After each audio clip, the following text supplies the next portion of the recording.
북한이 이산가족회담을 수용하면서 금강산 관광재개 회담을 제안했습니다. 이산가족회담을 매개로 금강산 관광객제 풀겠다는 속내를 드러냈는데 정부는 신중한 입장입니다. 김문경 기자가 보도합니다. 지난 6월 북한이 이산가족회담과 금강산 관광 실무회담을 제의합니다. 하지만 회담 대표의 경문제로 당시 회담은 무산됐고 이번엔 우리가 이산가족 상봉회담을 역제안했습니다. 북한은 우리의 제의를 수용하면서 다시 금강산 관광 회담을 제안합니다. 개성공업지구 문제가 해결의 길에 들어선 오늘 금강산 관광도 재개되어야 하며 그것은 북남 관계 개선에도 매우 유익한 것이다.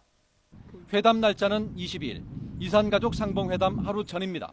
북한이 제의한 두 회담 장소는 금강산, 이산가족 상봉을 금강산 관광 재개와 연계하겠다는 속내를 분명히 드러낸 겁니다. 다리 묶인 금강산 관광이 재개될 경우 천지개벽이라며 자랑해온 마식령 스키장과 원산 특구 등이 탄력을 받게 된다는 점도 북한의 노림수입니다. 정부는 그러나 나중에 알리겠다며 말을 아꼈습니다.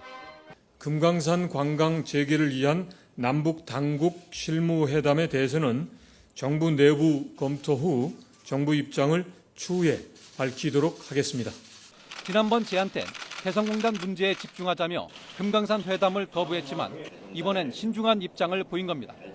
개성공단 협상이 타결됐고 북한이 우리의 요구 조건이었던 재발 방지와 신변 안전 문제 등을 협의할 수 있다고 밝혀왔기 때문입니다.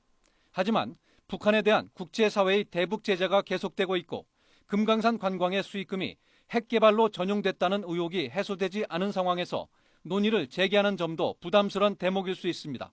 특히 북한이 이산가족 상봉회담과 연계한 금강산 회담을 고집할 경우 추석 상봉도 무산될 가능성이 없지 않아 정부의 고민이 깊어지고 있습니다. YTN 김문경입니다.